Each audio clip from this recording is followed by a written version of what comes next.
सादर जय जिनेन्द्र।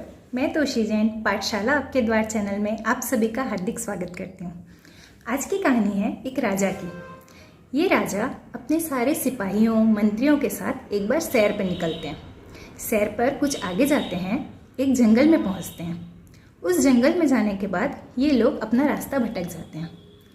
अब रास्ता खोजते खोजते बहुत देर हो जाती है और इतने में राजा को बहुत ज़ोरों की प्यास लगती है।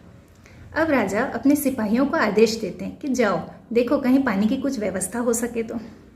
सारे सिपाही जाते हैं। एक कुटिया नज़र आती है।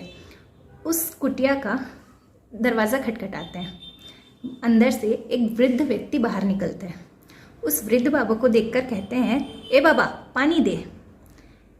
ये सुनकर वृद्ध बोलता है, यहाँ कोई पानी वानी नहीं है, चलो निकलो यहाँ से। और वे निराश होकर राजा के पास लौट आते हैं और कहते हैं पानी तो नहीं मिला। अब राजा प्यास से व्याकुल हो रहे थे तो अपने मंत्रियों से कहते हैं कि जाओ तुम देख कर आओ। मंत्री जाते हैं, फिर से वही दरवाज़ा खटखटाते हैं। वही वृद्ध बाहर आते हैं और जब मंत्री उनसे कहते हैं कि ए बाबा थोड़ा पानी दे दो, वो कहता है यहाँ कोई पानी नहीं है, यहाँ चलो आगे जाओ। अब वो भी जाकर राजा को बताते हैं कि वहाँ हमें पानी नहीं मिला। राजा को सामने और कोई समाधान नहीं मिलता। वो खुद जाते हैं, उस वृद्ध व्यक्ति का दरवाज़ा खटखटाते हैं और कहते हैं, महाशय मुझे बहुत प्यास लगी थी, क्या मुझे आपके यहाँ थोड़ा पानी मिल सकता है? इतने में वो वृद्ध व्यक्ति कहता है, हाँ बिल्कुल मिल सकता है, आइए आइए। अंदर ले जाकर उन्हें बैठाकर पानी पिलाता है।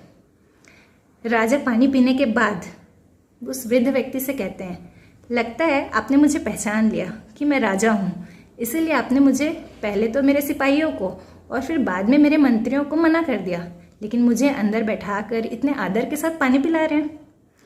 वृद्ध व्यक्ति मुस्कुराता है और कहता है कि नहीं राजन, मैंने आपको नहीं पहचाना था, लेकिन मैंने आपके वचनों को पहचाना था। आपके वचन सुनकर मैंने अंदाज़ा लगा लिया था कि आप ज़रूर किसी उत्कृष्ट व्यक्तित्व के धनी व्यक्ति हैं और इसलिए मैंने आपको आदर के साथ पानी पिलाया।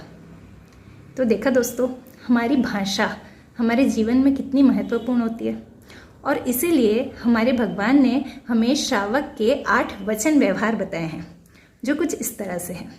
पहला, श्रावक थोड़ा बोले। दूसरा, श्रावक आवश्यकता होने पर बोले। तीसरा, श्रावक मीठा बोले। चौथा, श्रावक चतुराई पूर्वक यानी जैसा अवसर है उसके अनुरूप बोले। पांचवा, अहंकार रहित बोले। छठवा, मर्म भेदी वचन ना बोले। सातवां, सूत्र के अनुसार बोले। और आठवां, हितकारी वचन बोले। क्योंकि दोस्तों ज्ञानी जन ने फरमाया है कि हमारे वचन ऐसे हों कि हम 1000 शत्रुओं को भी अपना मित्र बना ले, और ऐसे बिल्कुल ना हो कि हमारा एक भी मित्र हमारा शत्रु बन जाए। तो आप सभी के जीवन में आप इन भाषा व्यवहार को अपनाएं और अपना जीवन सफल बनाएं। सादर जय जिनेन्द्र, जय गुरु राम।